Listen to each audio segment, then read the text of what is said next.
Um,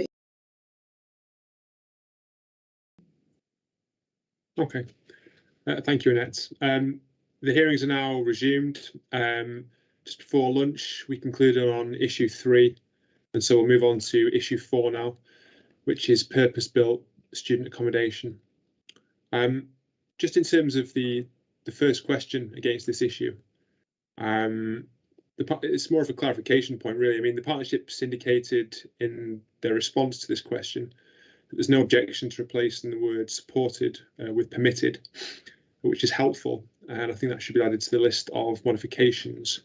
I think there's also a wider point here, and I'd ask that the partnership review the other policies in the plan to ensure that wording is replicated elsewhere where it's used in the same context.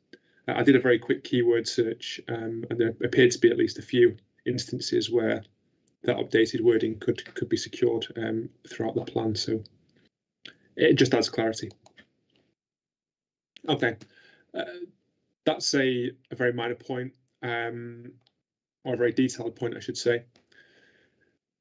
The other two questions in relation to purpose-built student accommodation, I think when I was preparing for this session and I looked at the flow of the policy, it might make more sense to deal with 3 first before moving on to 2, just because 3 appears at the top of the policy and then feeds into 2, really. So I'm going to propose that we start with the UEA development framework first, and we'll then go on to question 2 about requirements for proposals away from the UEA campus.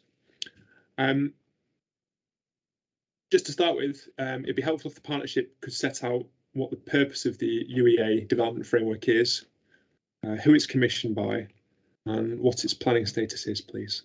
Thank you. Thank you, Inspector. It's probably easier if I pass to Ms. Davison. Okay, thank you. Thank you. The UEA's development framework strategy is a document that's part of the evidence base and it has helped in the preparation of this emerging plan. My understanding is, because I haven't been involved in this piece of work myself, that it's commissioned by UEA, but it has the involvement of a range of different parties, including Norwich City Council, to help develop the proposals. But I noticed that we should have representation from UEA here as well, so maybe they can confirm that. And in terms of the status of the document, I understand that the 2019 draft it's not the final version, and it's currently being further developed, but it was adopted by sorry for the background noises by the City Council for the basis of an evidence base to help support the policies in 2019, and it's so it's still the current document, and it's looking ahead. I understand 2036. That's my understanding, but as I say, I think there could be further clarification from the UEA representation that's here today. Okay, I see there's a hand raised by Jake Lambert. Do you wish to come in? Thanks very much. I'm Jake Lambert from Bidwells, and I'm representing University of East Anglia. So thank you for that summary just on the development framework strategy, which almost yeah, that's on the right lines there. It's commissioned by the UEA to effectively set out the university the kind of strategy for the growth of the campus and the university to 2036. I won't rehash our hearing statement, but just very briefly, in 2010 that was the first iteration of the development framework strategy that set out the university's growth vision in tandem with the City Council's local plan at the time, preparation of that, and in the intervening 8 or 9 years, the university's growth ambitions were kind of realised much faster than expected due to the success of the university. So the time was right to refresh the framework strategy in 2018, 2019, in partnership really with the Greater Norwich Local Plan team and the City Council and other stakeholders to set out the vision for the campus and the university to 2036. Okay, thank you. That's helpful. I mean, my understanding, and forgive me, I didn't attend UEA, or nor do I know anyone who attended UEA. But my understanding is it's a campus university, and does that mean that the university owns the entirety of the campus? And if so, is this in effect the university's strategy for the development of its own land holdings, how it sees the campus evolving? Is that the purpose of the document? That's exactly right. Yeah. Okay, thank you. Okay, that's helpful. Thank you. Just lost my place in my notes. Here we are. Is it subject to public consultation at all? Has it been either the 2010 version or the 2019 version? Partnership mentioned a moment ago, it was it's been presented to the City Council's cabinet, and it was sort of formally endorsed by the Sustainable Communities panel back in July 2019. Memory serves me correctly. So there's been a process of engagement with the City Council members, Greater Norwich Local Plan team, and other stakeholders as well. So Historic England, for instance. It's been worked up closely with those who have an interest in the campus and its growth, really. Okay. What about public consultation, though, other than say the City Council and other consultees? Has there been any public consultation on it at all? Not that I'm aware of, no. But as I say, it's been through that sort of process with the council and others, and obviously the recommendations within it have been sort of applied within the GNLP. Okay. The draft version that's in the examination library is dated June 2019. What's the reason for it not being finalised to date? I believe it's going to be finalised kind of once the GNLP is adopted ultimately. That's my understanding. Okay. I mean, those are helpful clarifications. So thank you to Mr. Lambert and the partnership in that regard. The reason for those questions, other than fully understanding the background to it, is as I read the first part of the policy under the heading purpose-built student accommodation. So it says development proposals for purpose-built student accommodation will be supported at the UEA campus. Obviously, we talked about changing that to being permitted, where they're in accordance with the development framework strategy. So the way the policy is worded at present, it almost lends the force of the development plan, or the weight of the development plan, to the UEA development framework strategy. So that was the reason for understanding its planning status, its background, who'd produced it, and for what purpose. I'm a little bit uncomfortable with it saying it will be permitted where where the UEA development framework strategy says it's okay, because that document could be updated in the future. And if it hasn't been subject to public consultation, it isn't a formal planning document, it isn't produced by the City Council, I think that throws up some issues. I'd be more comfortable with language along the lines of proposals will have regard to, something a little softer than, in effect, deferring the weight of the development plan onto a document produced by an external body outside of the local planning authority. That's my thought process. I'm happy to hear any comments on that approach if you think I've missed something or there's a contrary view. Thank you. Yes, I would agree with you that I think making a statement such as "will have regard to the UEA DFS" would be more appropriate in the circumstances of it being a draft document. It's not just that it's a draft document, it's that it's an external document not produced by the local planning authority. And it's a document that could be revised. I'm not saying that's the intention for it to be revised. I don't see that it's sound to, in effect, say that the local plan will support anything that's in an external document. So I think that the terminology with regard to would cover that. Although, like I say, I'm happy to hear a comment from Mr. Lambert as well if he has any views on that point as well. Yeah, no, I think I can see where you're coming from that, and I think that wording would be acceptable. As I say, it's the DFS has been worked up.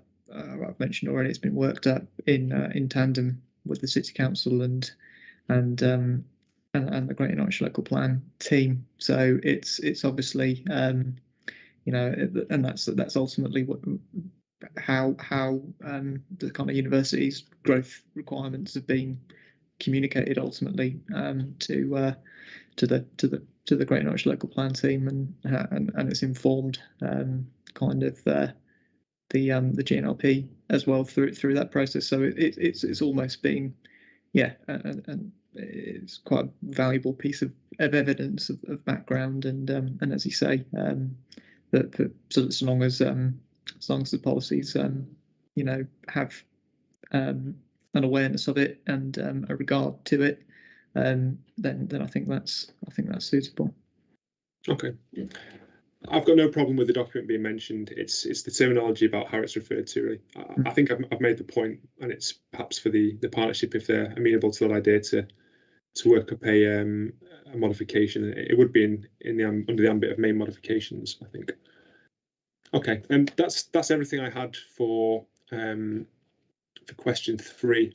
Are there any other comments before we return to question 2?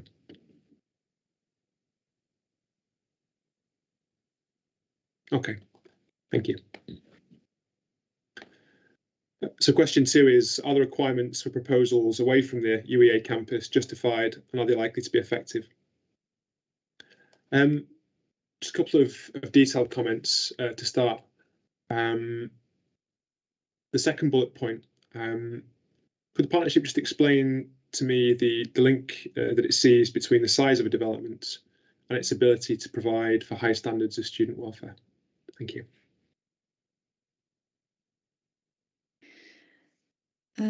Yes, thank you.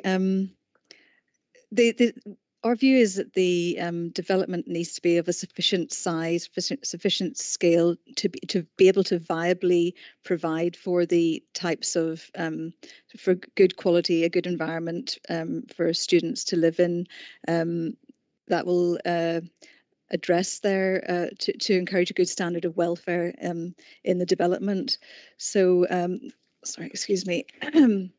So, you know, it is an issue. There have been some issues with schemes up to date, not recent schemes, but we've heard of examples of where there aren't necessarily good standards of student welfare, and it seems to be that the size of the development, you know, making it viable for things such as 24-hour staffing on site, the infrastructure you might require, and amenities that would provide a good student experience, and the sort of management arrangements for the site. So in our purpose-built student accommodation advice note, which admittedly was produced about 3 years ago, we did consult with the higher education establishment institutions and other parties as well on this issue of student welfare, and you know, the sorts of provision that might be required, and good management of the facility is very central to that. And in our PBSA document, although this policy criterion isn't very specific in terms of the size of many units should be provided, the purpose-built student accommodation document did sort of give a range of about between 200 and 400 units, which was felt to be a sort of a viable size of development, which would meet, you know, that criteria for providing a good student experience and standards of welfare for students. I think the approach that's taken in the policy as proposed is probably the appropriate one, because I think different schemes need to be judged on their individual merits. So having a sort of size range is probably not exactly the right thing, but to include in a policy, I think it just needs to be, the wording at the moment is sufficient, I think. And so it is, from your perspective, is the emphasis on securing high standards of student welfare rather than the size. And I mean, because obviously large enough is imprecise, and I can understand potentially the reasons for it. So let's say, for argument's sake, you had a scheme for 50 units, but provided for the standards of welfare that you'd be looking for. Would that be sufficient to comply with this element of the policy? It might well be. I think they do need to be judged on their sort of individual merits. We'd need to be convinced, of what those management arrangements were, and to achieve high standard of welfare. But yes, that's potentially possible. I think we've found from doing research for the purpose-built student accommodation document that larger size format developments seem to have better arrangements. We've got several in Norwich fairly recently developed. They're all about over 200 units, 200, 250, that sort of size, which seem to work in terms of that student welfare. As I say, we did consult on the purpose-built student accommodation note, which has formed the basis for some of these criteria. So, there is some evidence sitting behind that. Okay, and so is it your intention to have that more detailed guidance sitting below the plan in the form of a guidance note or an SPD, that type of approach? Yes, that's right. We're about to review it, but we want to wait until we see what the outcome of this examination and the adoption of the plan is. But we will review the purpose-built student accommodation note, in relation to the criteria of the policy and be more specific. And I think we do need to provide that guidance to help implement the policy sufficiently effectively. Okay, thank you. That's helpful clarification. I think the next bullet point, excuse me, I wanted to ask about was bullet point number 4, which is provide a mix of accommodation types for a wide range of students. What's the aim of that particular criterion, and is it clear how development proposals should respond to it? Well, the planning practice guidance encourages dedicated student accommodation to provide low-cost housing that takes pressure off the private rented sector. And we've experienced in Norwich particularly a lot of the recent developments that have come forward for student accommodation are sort of for more of the luxury end of the market and studio development, just single person studio development and so on. And we think our approach is based on we would like to encourage a range of different sort of price points, really, in different forms of accommodation, some of which will be more expensive, some of which will be less expensive, to meet the needs of the differing sort of financial needs of the range of students, and not to make purpose-built student accommodation just for the much more wealthier student. So that's what we're trying to aim. We're trying to make it have a range of accommodation, some of which will be more affordable to people who are maybe more financially challenged than others. How would you do that through the planning system? I mean, I think things like setting rent levels, for example, what would be the mechanism for, if that was what you were intending to achieve, what would be the means by which you'd achieve that? It wasn't about setting rent levels. It was about doing things like making sure that the scheme would offer a range of room types and offer a range of price, different increase the amount of low-priced rooms.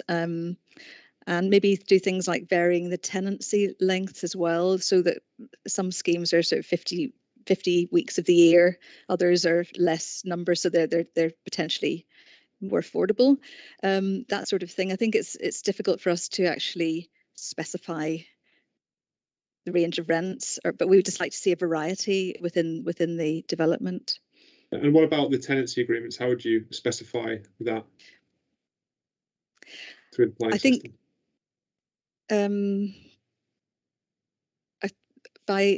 Potentially by condition on the consent. I mean, we haven't actually worked out the detail of this yet in terms of the way this would work. We would want to look at that in detail through the SPD that we're talking about producing to sort of help the implementation of this policy. Okay. But we'd need to have some. Sorry. No, sorry. Carry on. I was just going to say that this is the sort of thing we need to discuss also with the universities as well, and see what their views are in terms of the advantages and disadvantages of different tenancy lengths, and what they're much closer to what the students are looking want, what the students' needs are. So this is something we have a sort of working group that meets, and we meet about 2 or 3 times a year with both the universities and their student unions as well, to discuss these sorts of issues. So this is the sort of thing we would want to look into in much more detail in terms of producing a supplementary planning document. I mean, you refer to in the hearing statements wishing to discourage a proliferation of luxury proposals. How would that be controlled at application stage? And when you say luxury, do you mean in terms of space, or do you mean in terms of room type? What specifically would you be seeking to control? I think it's studio apartments generally are sort of larger and more expensive, and seen as a sort of luxury end of the market. And it's about having more of a mix of, not so much heavily geared towards lots of studio apartments, but having more of a mix of provision throughout the scheme. There's been a bit of a trend in recent years. It's been focusing more on studio apartments. So individual students would have their own studio apartment as opposed to more communal patterns of living. Yeah, that has been back to my own student experience, which is probably not reflective of current trends given the passage of time. But so you're seeing a proliferation of studio apartments for individuals to occupy as a self-contained unit, rather than, say, bedrooms with shared facilities. Yes, absolutely. That was certainly the case when we produced the purpose-built student accommodation advice note about 2 or 3 years ago.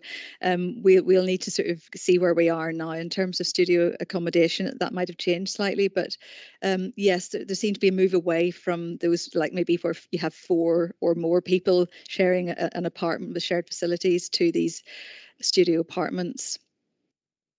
Okay, so the aim in effect is to get. Is that, and you see that as being synonymous with the more luxury approach, studio apartment, rather than traditional communal facilities? Yes, yeah. Okay, that's helpful. And like I say, my own experiences probably aren't representative of current trends anymore. But okay, that's helpful clarification. Thank you. Okay. Are there any other comments at this stage? Obviously, I've asked questions about bullet points 2 and 4. And we've covered bullet point 5 with regards to affordable housing already. Mr. Lambert, did you wish to come in? Thank you. Yeah, and apologies. I didn't catch the bit earlier in the day just about bullet point 5 and student accommodation. So if I may just make a quick point just on that. So sure. You may have seen our representations at Regulation 19 stage, just in relation to that, and the as written, the requirement to for purpose-built student accommodation to provide affordable housing contributions either on site or through commuted sum is inconsistent with paragraph 65B of the framework. So we suggested at Regulation 19 stage that element should be removed from the plan. And as I say, apologies if this has already been covered earlier in the day, but I thought it worth just mentioning. No, that's fine, Mr. Lambert. I mean, it's inevitable when you have policies like this, which we've disaggregated. It was under question 6 under issue 1, but I can appreciate if you were looking to the purpose-built student housing section of the policy, that's easy to overlook. There are a number of points made this morning, and we put a number of questions to the council in relation to consistency with the framework, how any requirement would be calculated, given the way the wording of the policy is put. So one of the questions I asked Ms. Davidson, for example, was the policy implies that affordable housing would be based on contribution on a housing scheme that could have come forward on the site, and how that would be calculated, for example. And it was confirmed that no specific viability evidence had been prepared in relation to that requirement. I'm happy for you to put additional points to the council, sorry, the partnership, sorry, given you weren't here this morning. So if you wish to raise anything more detailed, I'm happy to hear it. Thank you. That's very useful. As I say, it sounds like it was covered in detail earlier today, and yeah, I just wanted to raise the conflict with the framework really, rather than anything deeper than that. So it was paragraph 65B, did you say? Yeah, as that's my understanding. Yeah.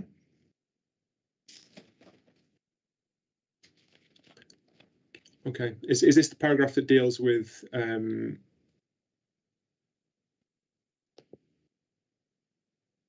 okay. Ms. Davison, did you want to comment on the point Mr. Lambert's made about inconsistency with paragraph 65B?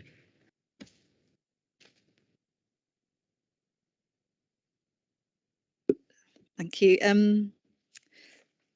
I think the way the policy is proposed to be worded means that I would say that it's not in conflict with paragraph 65B, because sorry, I'm just trying to find my my policy wording from this morning, but the policy is being proposed to take out to start off by saying major residential proposals, but taking out the reference to purpose-built student accommodation will provide a series of bullets, including 10% of the affordable homes being available for affordable home ownership where this meets local needs.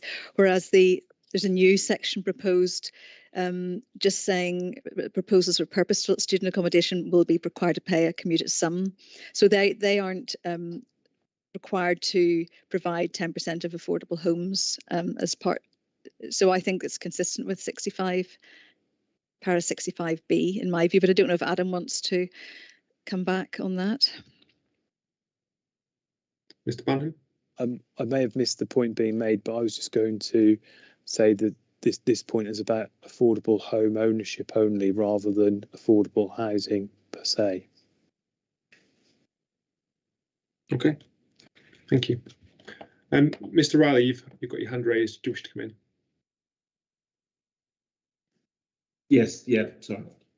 Yeah, just sort of listening. Obviously, I was listening this morning. I've just been listening, and I agree with what Jake says about 65B. I see that there is a direct conflict, but I appreciate what you're saying in terms of her interpretation.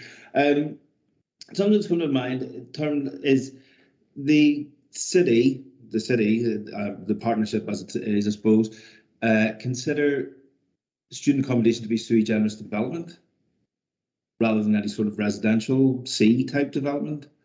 And I'm kind of wondering how we square this off in terms of if, you're looking for, within the policy, you're looking for a contribution towards affordable housing from a sui generis development. And that may come forward on a site that potentially could have brought forward a residential development. So if any other sui generis development comes forward on a site that could potentially hold a residential development, are you then looking for a contribution from them as well? I think, is that clear? I don't know if that's clear. I was kind of mumbling away. As I understood from discussion this morning, the policy as applied at present, which isn't through, and Miss Davison will correct me if I'm misremembering, it's applied at present to residential allocations, isn't that the case? So, and that's on the basis that where a residential allocation is being lost to a student, purpose-built student use, it's to compensate for the affordable housing that would be provided. That's the approach that Ms. Davison said is applied at present. But my reading of the policy as written in the GNLP is that it would apply more broadly than that. Ms. Davison, you can comment and clarify the position if it requires clarification. I think that's correct. As what you've just said is correct. And do you wish to respond to the point Mr. Riley's made? Well, it's true that this purpose-built student accommodation is sui generis, but I understand that the SIL schedule, which the charging schedule is due to be reviewed, and I think the intention originally had been that it would be reviewed alongside the the review of this plan being produced. But my understanding is I'm not 100% sure. Mr. Banham might know the timetable for that, but there's potentially an opportunity to look at that again.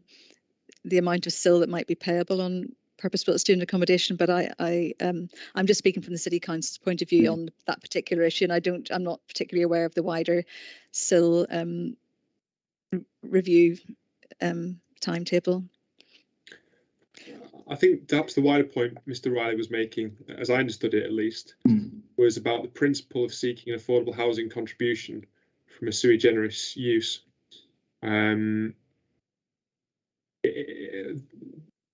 It may be the case, and I'm remembering again. Correct me if I'm wrong.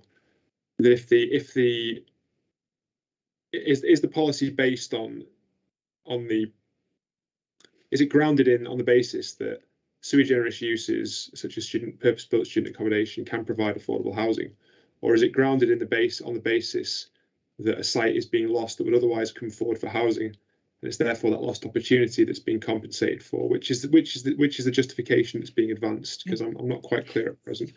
And then, a direct response to Mr. Riley's point, if it's the point about sui generis use. Well, the approach that we're taking is being justified. Sorry, is it okay for me to speak? Has been justified on the basis of, as I said, I think probably earlier in the day, that the level of need for housing in Norwich being so high at 42%, and the fact that student accommodation is a form of housing. It's recognised in the NPPF as such, and therefore, and also on the basis of the fact that that we are having development coming forward, significant amounts of purpose-built student accommodation coming forward that are not contributing to affordable housing needs in the city. I mean, for example, we did a little bit of analysis the other day just to work out how much in terms of delivery we've had on affordable housing from purpose-built accommodation, and it was about 25%. Sorry, bear with me a second, please. Sure.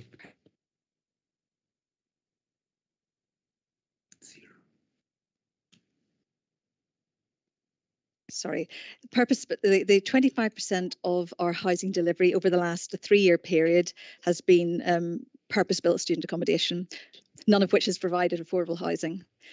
And we can provide you with some detailed figures if you need for that, but it's from information that's in the public domain. I don't know if that I referred to yourself, Mr. Hatfield, but I'm not 100% sure that answers what I was getting at. It might help if you set out the particular point you'd like a response on. Was it the point about the principle of sui generis use? You're absolutely right. So you've surmised it better than I had. You have the council considering PBSA to be sui generis use. I think that's agreed. There is a SIL rate for sui generis use, and what we're looking at here is the council trying to obtain affordable housing from sui generis use. If we had a different sui generis use come forward on a brownfield site, in the very broad scheme as it's been laid out now, in terms of it's not a site allocated for housing, it's just a site. And so, by default, if I try to construct something that was sui generis, or I put something forward with sui generis, would I then have to, as seems to be shaping up, provide a housing scheme that is essentially to then be assessed for its suitability for providing affordable housing, and then provide the contribution based on that housing scheme that I will never construct, but I'm going to construct a sui generis scheme? It all seems very confusing. Maybe it's just me making it sound more confusing, but it all feels that at this moment it's just very confusing. Mr. Banham, you've got your hand raised. Yeah, Mr. Bird has been trying to come in for several moments. Unfortunately, the IT is not letting him. Mr. Sorry, so I wasn't able to raise my hand, so that may have been a good thing, may have been a bad thing. As far as the position is going, I don't get hung up about sui generis or not sui generis, I think is the starting point. Ultimately, student accommodation is a form of housing, and where it comes forward and supplants general housing, it therefore prevents affordable housing taking place unless you have a policy mechanism as is proposed in policy 5. And it's that link which gives rise to the requirement. And in terms of other developments on other brownfield sites, obviously they'll depend on their own particular balance under the relevant policies at that time. But it may very well be, for example, that if there's a brownfield housing allocation upon which, for example, employment or some other use were provided, or a sui generis use were advanced, the City Council may turn around and say, well, we would only permit this if the public benefit justified that, and the public benefit may be a commuted contribution to affordable housing, but that would be as part of the development management process. So all I say is don't get hung up about sui generis and use classes. Ultimately, we're dealing here with a form of housing accommodation which does not provide affordable housing unless you have a specific policy for that. Okay, thank you, Mr. Bird. Mr. Lambert, I saw your hand was raised before. Did you wish to come in at that time, or was that a legacy hand? Yeah, thank you. Appreciate everything that's been said, and yeah, just going into the just the way the policy is worded at the moment. Obviously, the development framework strategy sets out proposals to bring forward student accommodation within the campus itself, and obviously with the campus being its own entity, then you wouldn't really expect any affordable housing to be provided within the university campus. So again, that's another perhaps point of that policy, which again doesn't quite marry up in the way that's intended. That's all I wanted to say there. Okay, thank you. Any other comments from around the room before I go back for a final comment on this from the partnership? Mr. Rise, do you have any final points to make? Yes, sorry. Just sort of reflecting on what Mr. Bird said there. It seemed to indicate that what he was saying was that it would be appropriate to obtain a affordable housing contribution on a sui generis use on the site that was allocated for residential use. But as you already mentioned, that the policy as it stands isn't about sites that are allocated for residential use. It's just about sites. Is that correct? Does everybody else see it that way? That was my understanding. We can get confirmation from the partnership when they respond. Because I appreciate what Mr. Burke said, and to a certain extent I agree, but it's, it does need clarity now, I think. Okay, I'll take a final point from the partnership before we move on. Thank you.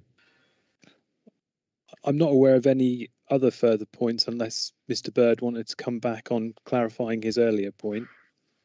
So all I would say is obviously giving one example of an instance where through development management, the City Council might seek a contribution from a sui generis use on a housing allocation. I wasn't suggesting in terms of the policy that there was any absence of clarity. Okay, thank you. And just to answer the point Mr. Lambert was making about on-site provision within the UEA campus, my understanding is that it's there in the statement. There's a proposed modification to the policy to make clear that such provision would always be in the form of an off-site commuted sum. That's correct, isn't it? That is correct, isn't it? That's correct. Okay, so there would be no requirement for on-site provision of affordable housing within purpose-built student accommodation. Okay, that's useful. I think I've heard all I need to hear on this issue. So thank you to the participants in that part of the discussion. Okay, so we've concluded issue 4 now. We'll move on to issue 5. Annette, could you just confirm if all the participants for issue 5 are here? Be helpful, thank you.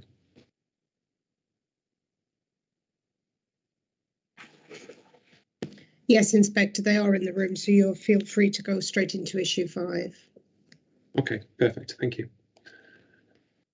Okay, so issue 5 concerns the last remaining part of policy 5 and relates to self and custom build housing. There's 2 questions under this issue. And I think on reflection, we'll probably discuss both together because there's a degree of overlap between them. I'll start with a question for the partnership.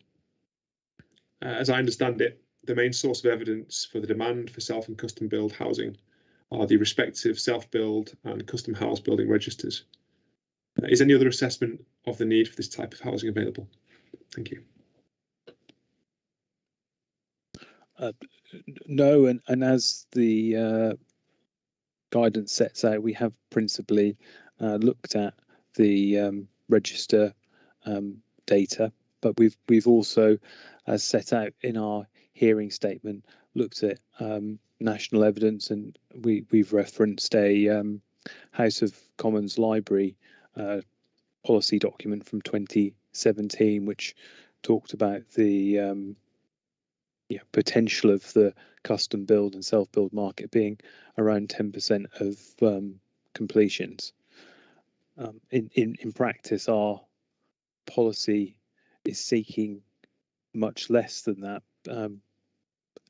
Because we're seeking 5% and only on qualifying sites of 40 dwellings or more. And of course, this policy would only apply to schemes that have yet to come forward through the planning application process.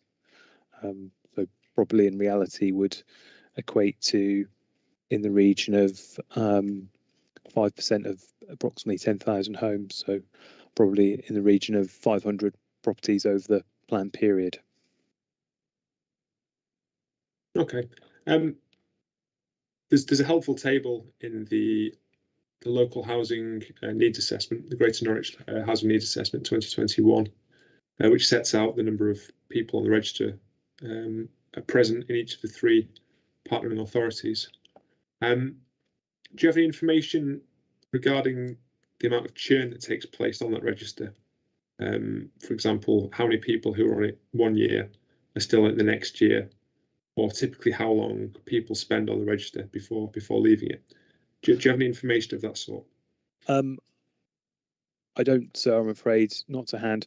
There obviously is a churn because people need to renew annually. That's obviously something that we could perhaps look into if that would be useful. If it's easily to hand, I think, and as a statement of fact, that would be helpful to me. Yes, because it's one thing to say how many people are on it year by year, but in terms of getting a clearer evidence of how many newly arising homes that indicates, that as contextual information, I'd find that helpful if it's easy for you to get hold of. There's a couple of hands gone up. I'll take a comment from Ms. Wright first. Thank you. Thank you, sir. A question for the partnership, really, in addition to the question you've just asked, which is a useful one. I wondered whether the partnership had any information on the delivery of custom and self-build properties across the partnership jurisdiction over the past at least 3 years. In terms of you're considering a policy which proposes that the custom and self-build properties are built on sites in excess of 40 dwellings. From my work in planning, a number of the inquiries we get in relation to custom and self-build properties come from windfall sites rather than people interested in living on housing estates. A number of people wanting to build their own homes are looking for specific requirements to be met. Ms. Wright, I'm sorry to stop you. Your audio's breaking up a little bit. Okay, I'll remove the video to see if that helps. Yeah, thank you. Yes. Is that any better? That is better, yes, thank you. Okay, thank you. Yes, so from reading the response to the inspector's questions, I think one helpful additional bit of information would be where the delivery of past custom and self-built properties has come from. So in the monitoring of delivery of custom and self-built properties, have they primarily come from the sort of size of sites you're proposing should be where the policy directs them to be delivered, or are they coming from more windfall site delivery on smaller sites of, say, up to 10 dwellings rather than sites of in excess of 40 dwellings in the evidence of past delivery? Thank you. Thank you. Mr. Berends, did you wish to come in?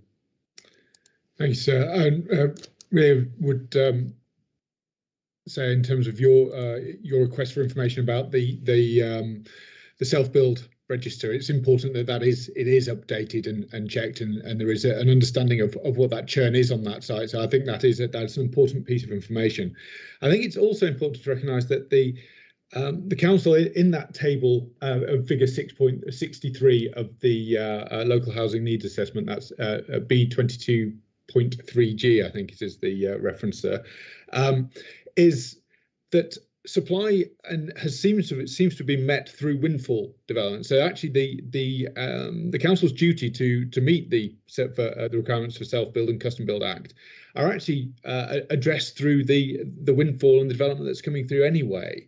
And I think that to me suggests that there isn't necessarily the demand for sites, or even the evidence to suggest the requirement for 5% is necessary. So I don't think there's necessarily the justification to support the council's position. I think it's important to understand what as you've suggested, what the churn is on the self-build register. But I think it's also important to recognise that actually self-build plots are coming through, as evidenced by the council's LH&A. And that actually needs are being met. So it's whether there is a justification behind the council's desire to have the 5% policy, sir. Okay, I was going to return to that point in a moment, Mr. Barrett, but thank you for that comment. Mr. Durant, did you wish to come in? Yes, just to kind of add to that point, that that clearly self-builds are coming also under the radar and being picked up by these windfall sites, and paragraph 940 of the LH&A identifies that a lot of these aren't being picked up. And I think just to add again to the comment made by Mrs. Wright earlier about where self-builders want to live, it's all very well using the register as a kind of quantitative mechanism for looking at how many you need, but I think they should also use it as a qualitative test to see exactly and question by applying a local connection test. Then they can get much better, much more precise information about exactly where self-builders want to live.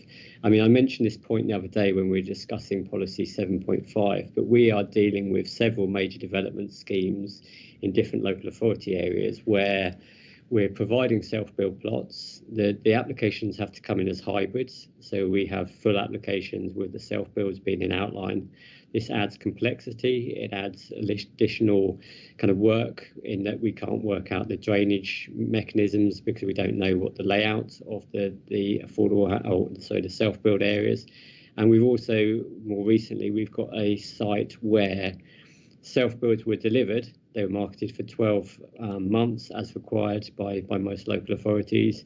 And as they were in a major development, none of them were taken up. So the applicant, a major house builder, has had to come back in with a second application to develop these plots. So the kind of the price per plot to get those through planning is obviously significantly higher than had they gone through as part of the major development, and the subsequent build out is also going to be higher if they've already left site. And one other point as well, whilst the viability assessment has looked at the kind of implications of building self-builds, it is assumed that they'll apply a kind of similar plot size to existing other plots within the development. Our experience is because of the requirement for separate accesses, the requirements for each plot to have some form of site compound, within them, that we find that typically self-built plots are probably about 1.5 times the size of another plot on a kind of same on the major development.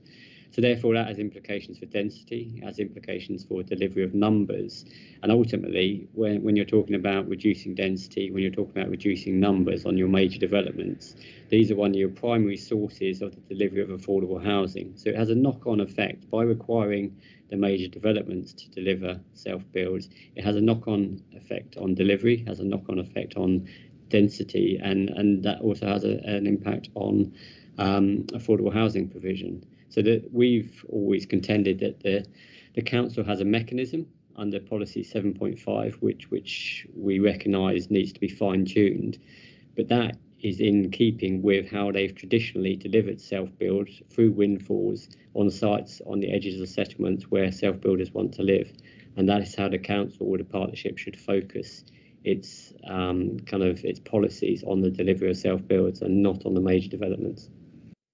Thank you. Okay, thank you. Mr. Banham, I was going to return to Mr. Berendt's point as part of my next question, so just I'll leave that aside for a second because we'll return to it.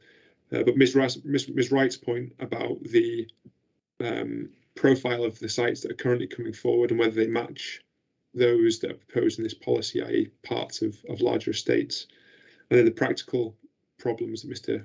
Durant was highlighting. I'd appreciate a response on those 2 points. Thank you. I understand and respect the practical site management points that have been raised, but our consideration of this topic has led us to conclude that those constraints are manageable for developers. This is not an entirely unprecedented type of policy from my understanding. But in terms of the needs, what I would say is this is a relatively fledgling and new area of policy. And there is a degree of chicken and egg, if I can put it that way, between supply and need. And obviously, as plots were to come forward, that would likely lead to more people joining the register. Yes, we do see plots come forward on edge of settlement or infill schemes, but those are often brought forward by an existing landowner. This policy would create the opportunity for a different sector of the market to have the opportunity to self and custom build. And finally, we did reference in our hearing statement a couple of developments that are at the planning application stage, where we are seeing developers respond positively to this policy. Okay, and in your experience, to address Ms. Wright's point, the sites that have come forward, and I'm looking at figure 63 in the Greater Norwich Local Housing Needs Assessment, which shows a significant number of self-built plots coming forward on a per annum basis. What's your experience of where those are and the profile of them? I only have a general impression, but my impression is we're counting all permissions of small sites, of 1 to 5 developments. In truth, I don't know those sites well enough to be able to comment in any further detail, I'm afraid. So it's the case that, just to pick up on that point, is it the case that in fact, there's some explanatory text immediately below. It says, in Broadland, sites of 1 to 4 plots are counted as being part of the self-build and custom house building supply. So that's all the smaller developments in effect, and that's correct. That would necessarily secure those either through condition or Section 106 agreement as specifically self or custom build housing. That's correct. Okay, thank you. Ms. Wright, your hand was raised until a second ago. Was there a point you wanted to make?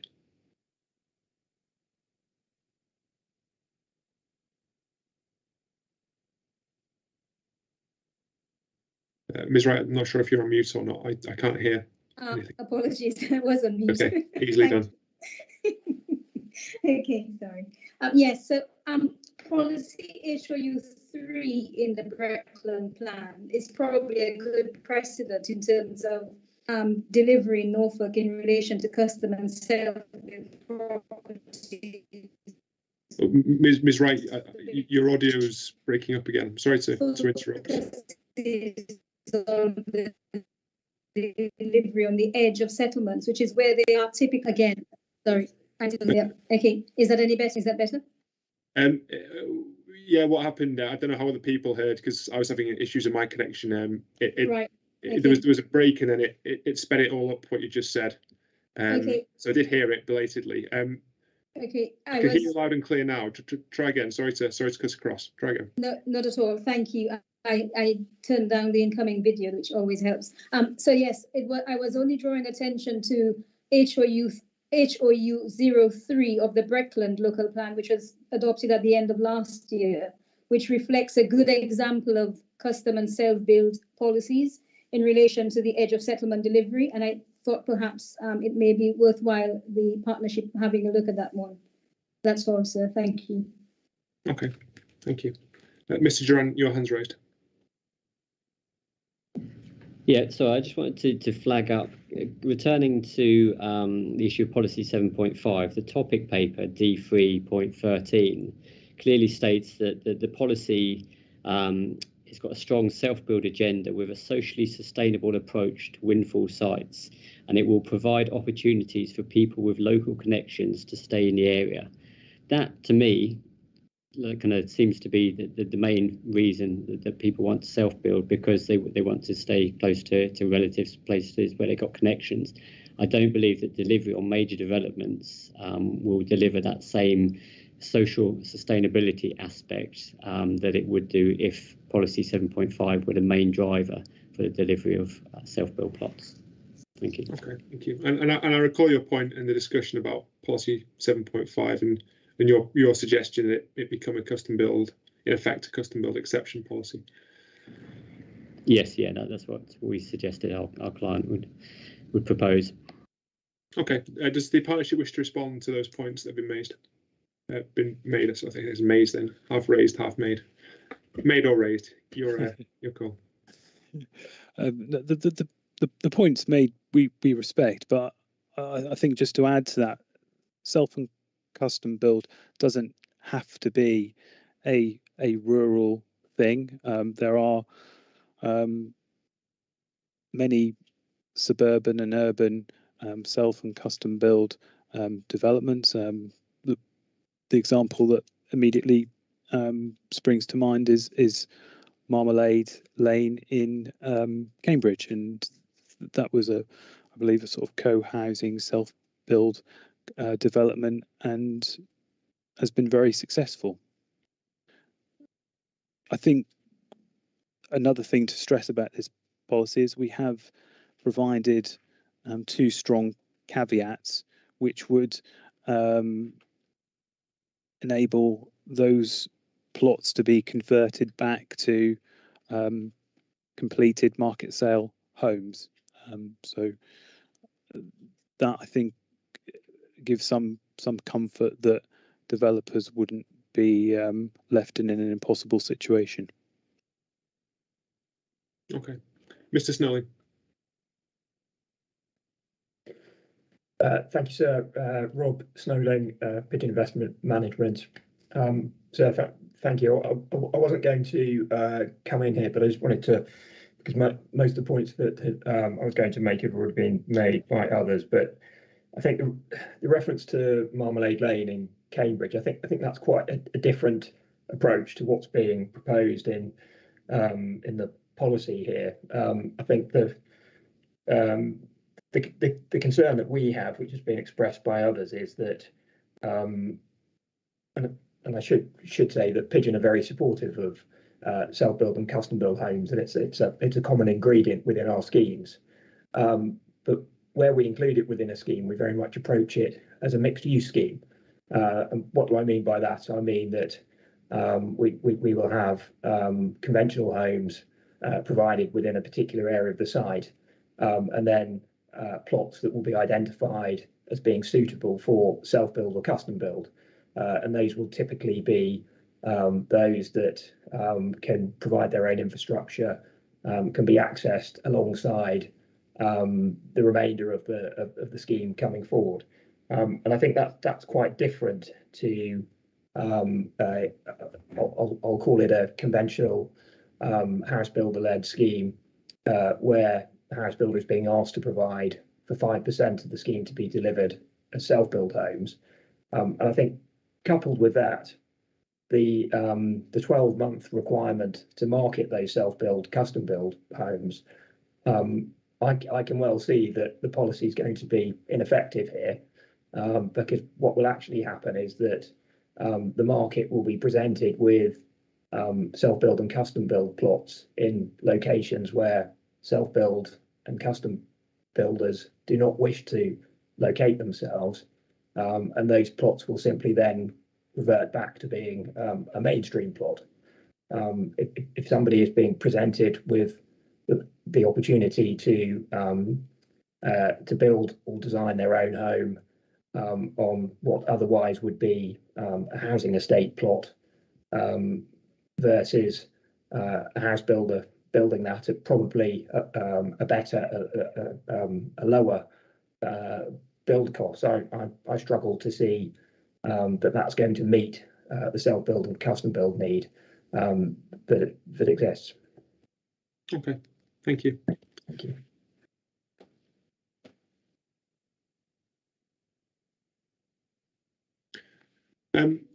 Question for Mr. Banham.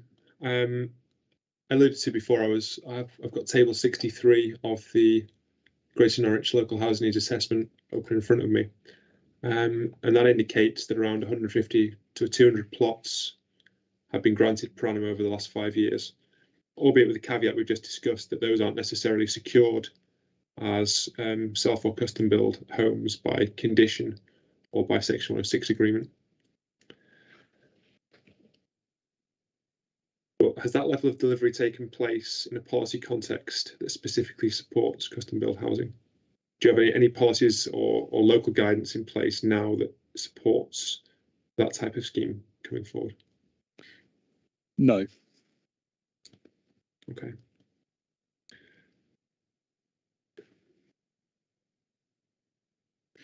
And the number of people on the register in either of the 3 partner districts is, I'm just looking at the figures now, again, it's figure 63 on page 97 of the document, if anyone wishes to look at it with me. The number of applicants on the register is relatively constant, and in fact declines slightly, and that's in the context of an existing policy situation where there isn't supportive policies of the sort which are proposed in this plan. So given the number of sites this requirement in policy 5 would apply to, and potentially any reworked version of policy 7.5, that any additional comfort or support that would give to custom build provision, obviously that's a matter for the council, to the partnership, I should say. I'll get this right by the end of week 4. Might wish to introduce, is there the potential that those measures taken together plus the existing supply that would come forward outside of this policy, could it not create quite a significant oversupply of plots? That's a question for the partnership. Thank you. We are aware of the risk, hence why we put the 2 caveats into the policy. The first of which is that where a lack of need for such plots can be demonstrated, then the requirement would be relaxed. I think I can only come back to my previous point, really, which was to say that this is a traditionally sort of underrepresented sector of the house building industry, and the demand for plots has good prospects of increasing should the potential supply increase, and this policy would create a somewhat different offer to the market than is currently out there. Okay. A couple of hands have gone up. Mr. Durant first, please. Thank you. Yeah, could I just? Mr. Durant, you're on mute. Sorry. Sorry, I thought I'd taken it off. In terms of the requirement to market for 12 months, we recognise that the mechanism is kind of placed in the policy, but ultimately it is just something that would delay the delivery of housing, whether it be through the self-builds or in our experience, we found in the major developments that they don't get sold and then are subsequently built out by the master developer, the major house builder, in which case it's not compliant with paragraph 60 of the NPPF, which requires land with permission to be delivered without unnecessary delay. Thank you. Thank you. Ms. Wright, did you wish to make a comment? Yes, sir, thank you. Just really to make one closing point, that currently there's a policy vacuum as far as custom and self-build are concerned, and it does, and we probably, as a small practice, we have probably about 60 custom and self-build schemes at the moment, and only one of them is on a site which is greater than 40 dwellings. So I do feel there will remain a policy vacuum if this policy goes forward unamended. Thank you. Okay, thank you. Mr. Banham, did you wish to respond to those 2 points before we move on to my next question? No, I think I'd be repeating points I've already made. Okay, thank you. Just looking at the wording there, how would it apply to schemes that comprised, say, 50% housing, 50% apartments, or wholly apartments? What would be the approach to schemes of 40 or more dwellings in those contexts? Or very high density schemes, for example, where you have predominantly townhouses or terraces. It doesn't necessarily have to include apartments. You can get very high density housing, particularly on more accessible sites on the periphery of the city centre, for example. You're quite right, sir. The policy does explicitly exclude flats from the off. I think we'd probably have to look at it on a case-by-case basis. From people's sort of common knowledge, they will know that there are examples internationally of how custom and self-build is done for terraced type dwellings. I think we would just seek to be pragmatic in our approach with applicants if there were genuine reasons why a site layout or site constraints meant that self and custom build couldn't be delivered. But presumably you accept that in the vast majority, if not all cases, custom and self-built housing would be for detached properties.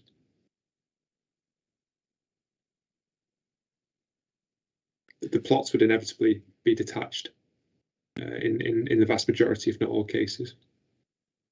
I think based on the schemes that we all see day in, day out, I think that's correct. Whether a developer would be prepared to bring forward sort of a terraced type development of custom or self-build, then obviously that would be for the market to decide. Where I've dealt with planning appeals for custom built housing, I've dealt with quite a few. I've had a variety of schemes put to me, but some where there's been multiple properties, they are typically they typically allow for the individual who buys the plot to design their own property to their own specifications. And that doesn't neatly fit with, for example, a terrace or townhouse type development or scheme, which inevitably, for design purposes, has to be fairly uniform and regimented in its appearance, at least in the vast majority of cases. And like I say, those types of schemes, those higher density family housing schemes, I'm thinking particularly of townhouse schemes I've seen on, on the edge of district centres, the edge of city centres, town centres.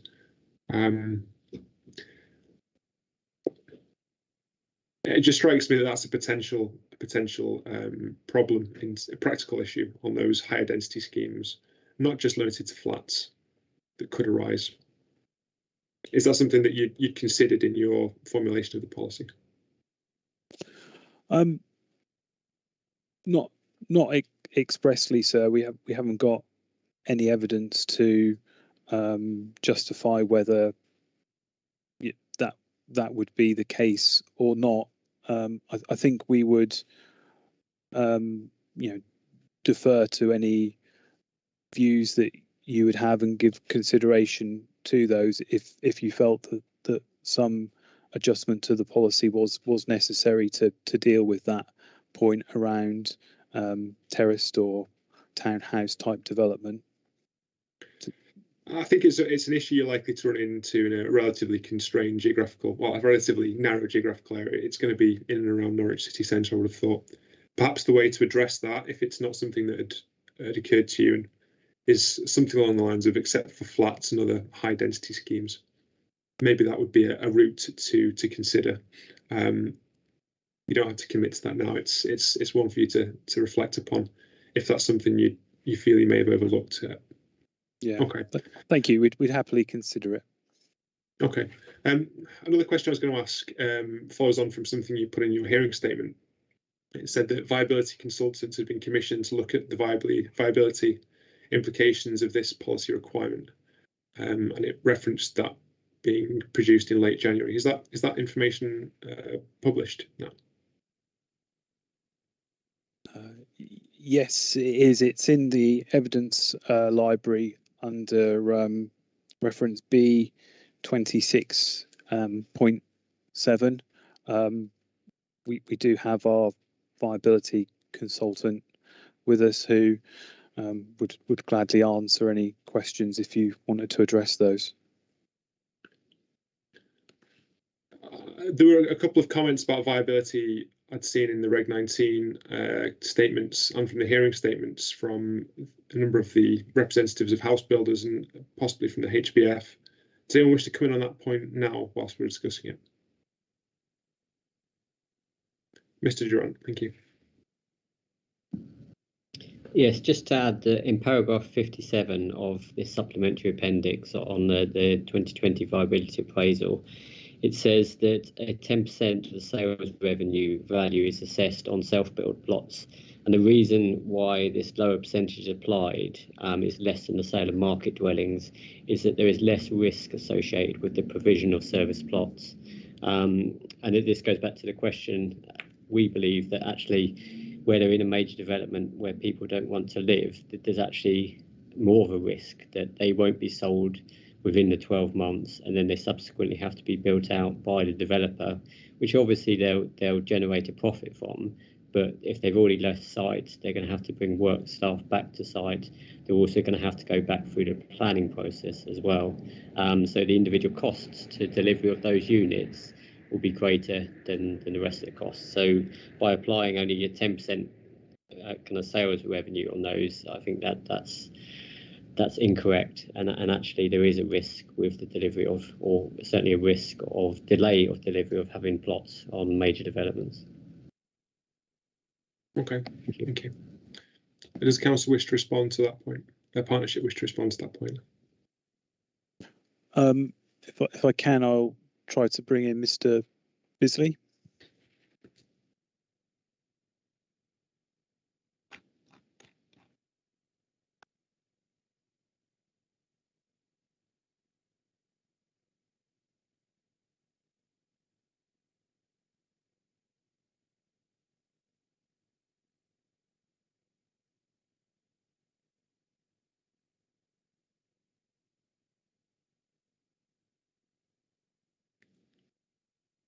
obviously we've got connection issues there with Stibisley joining us, Adam. Is there another machine he can perhaps use?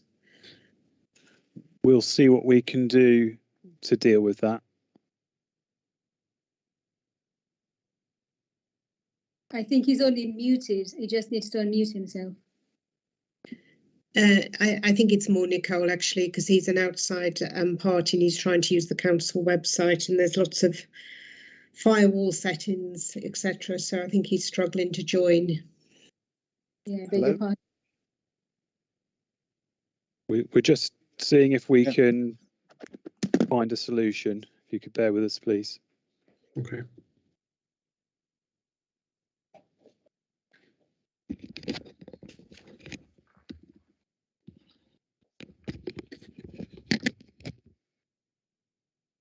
Hello, can you see and hear me now? I can, although your audio is slightly faint. You may have resolved it by moving the position of your microphone. Is that better? It is better, thank you. Yes, yeah. I hear what Mr. Durrant says about delivery on large sites, but that's probably a function with developers are, once they know they have to deliver these and they plan accordingly, they should be able to mitigate the risk and they plan it into their development program. They will be spending less capital if they're not having to build out the plots, and therefore that's why we've assessed it at a lesser return at 10%. It's a very small part of the development. The delivery of these affordable plots, these self-build plots, still shows that the schemes are deliverable, and even if we were to increase the profit back to a high level, we still believe that the whole scheme will be the schemes will be viable at a high profit level. What about the point Mr. Durrant raised earlier, some of the practical points he was raising from his own experience, including that where these plots don't sell, often the site compound has moved on and there's costs associated with returning to develop them out later. Is that something that can be captured? It's one of many aspects of development. There are many twists and turns in the development process, and developers will no doubt have to plan this into their program accordingly, and market the plots in good time to ensure that they mitigate the risk of needing to come back on site and delivers at a point in time. It mustn't say that they, I suppose, yes, there may be additional costs involved if they have to come back, but that's often a function of risk of development. Okay, thank you. Are there any other comments that anyone wants to make? I'm approaching the end of my questions under this issue. So if anyone wishes to come back on anything that's been said or make a new point before we move on, now's the time to do so. Yeah. Just to clarify the point that there is the ability for early marketing of these self and custom built plots well before development gains traction, and that may even be helpful for the cash flow of a development. Okay. Just let me catch up on my notes, Mr. Johnson. I'll bring you in a second.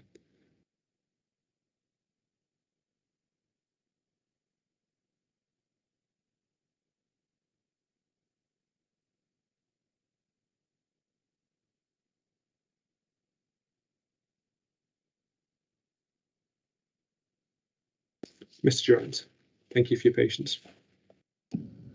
Thank you, sir.